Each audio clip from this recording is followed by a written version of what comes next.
Does the asset management industry actually need to do this? Ian has described a very inefficient operating and issuance model which we have today. He's also described very clearly that model, that all the outsourcing, all the offshoring has been done, it's been quite effective, but it's now running out of road or running out of steam. He announced towards the end there that the industry is now at risk of ceding everything to the DeFi, the emergent DeFi industry. We've got a generational opportunity here to do something different, to create a new model which optimises our deployment of digitalisation and deployment of digital ledgers. And if we don't take that, then our clients may start to do more and more of this themselves. And decentralised finance gives them the platform to do that.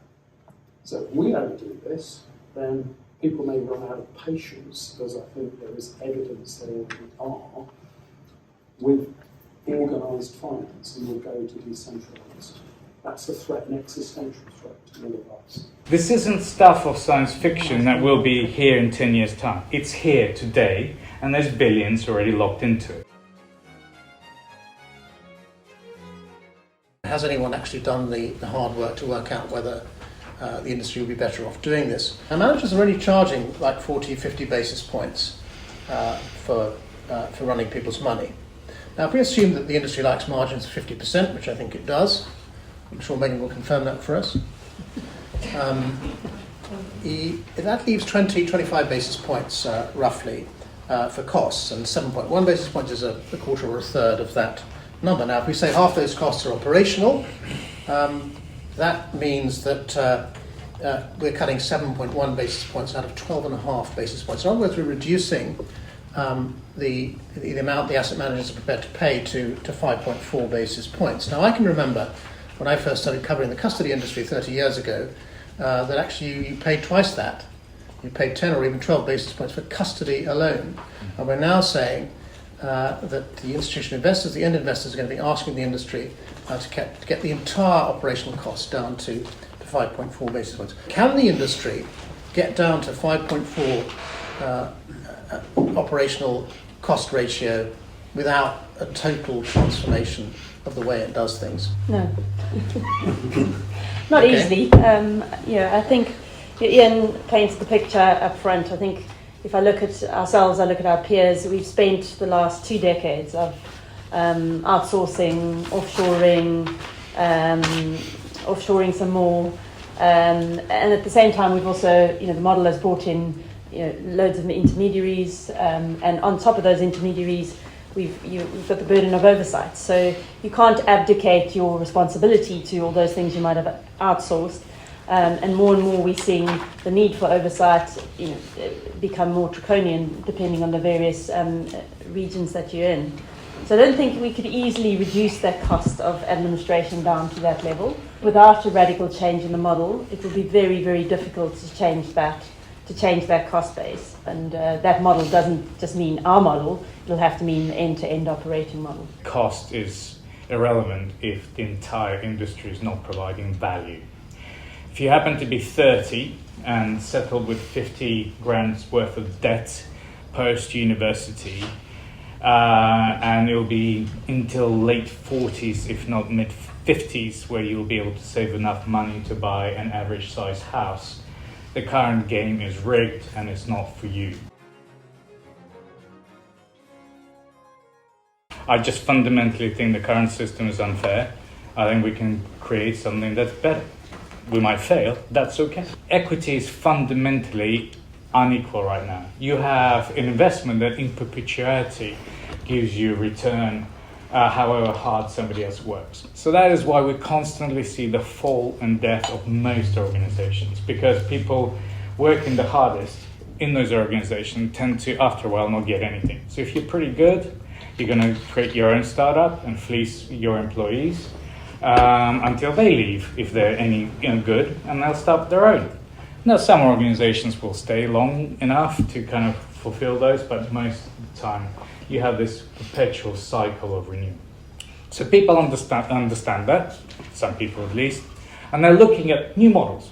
Virtual currencies came about from that particular line of thought, and we'll see how they do, yeah? None of this is guaranteed.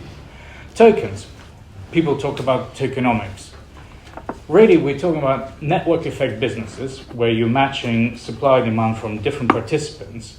And tokens, unlike securities, essentially give you a future stream, but only if you are contributing to the network.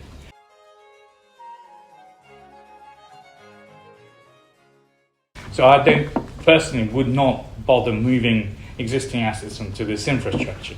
It's about whether or not, as an asset manager, you want to manage those assets and bring value to people who've been left behind. We're not looking to digitize current assets. We're looking to create a separate environment in which digital assets can exist. And the future, if that is a much more efficient environment than the current environment with current assets and current process and current infrastructure, that will wither away and we will end up with the new environment. So it's not a matter of migration. There's no migration here. It's a matter of creating a better ecosystem with one operating model. A lot of digital issuance, almost all of it at the moment, is at the asset level.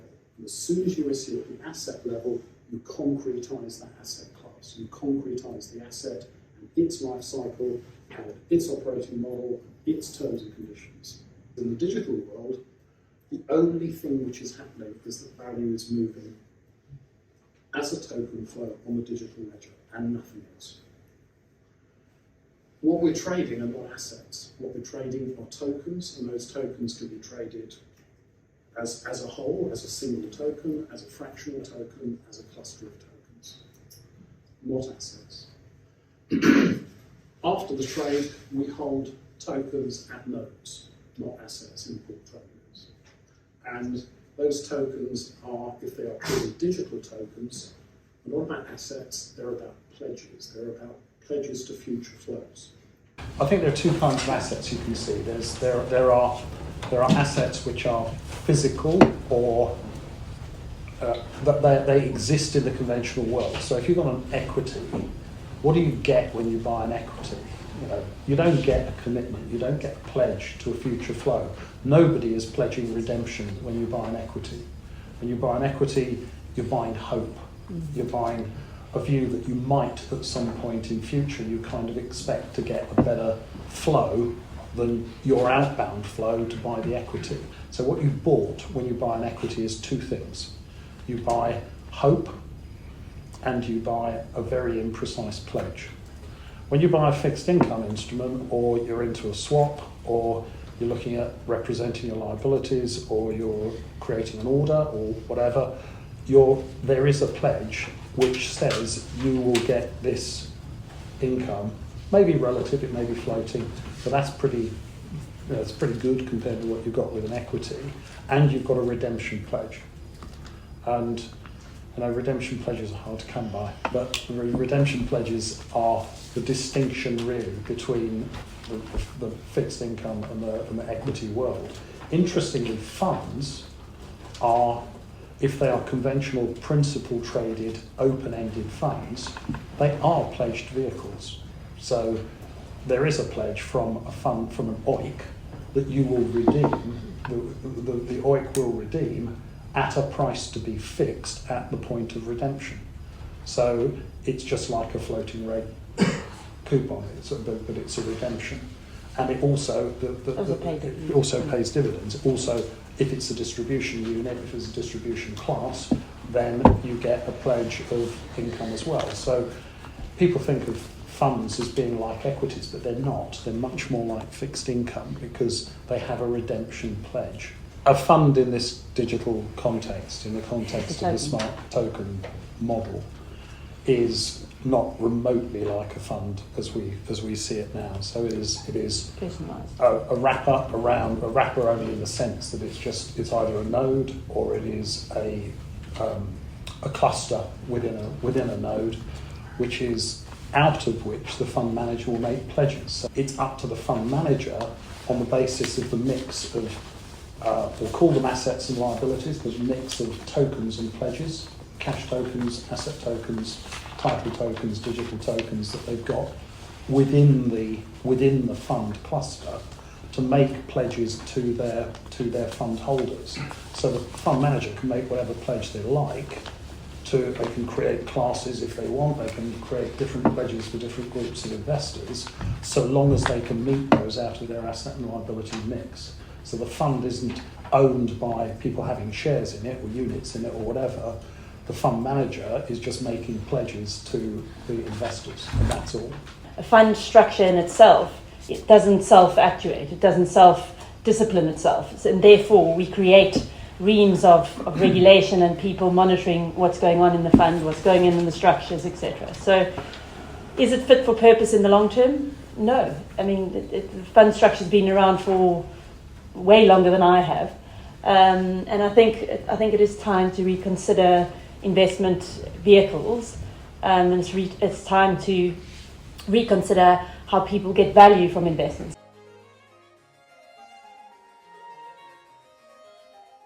We've patched the process, and we've patched a bad model.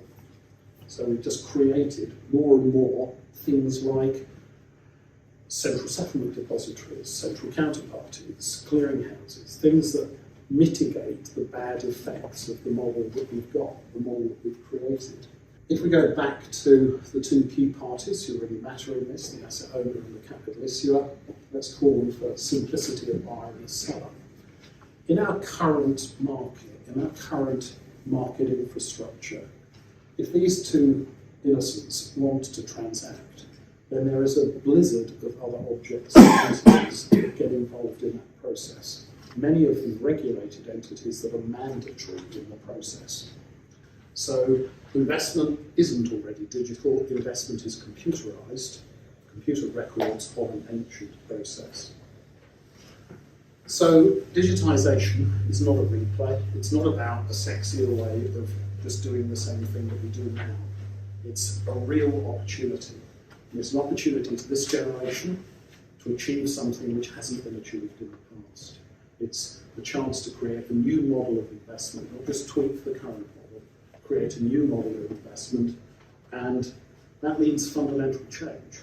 And if we're going to have fundamental change, then you can't just hang on to your familiar, comfortable ideas. You have to get rid of those ideas and replace them with a new set. And that always hurts, that's always uncomfortable.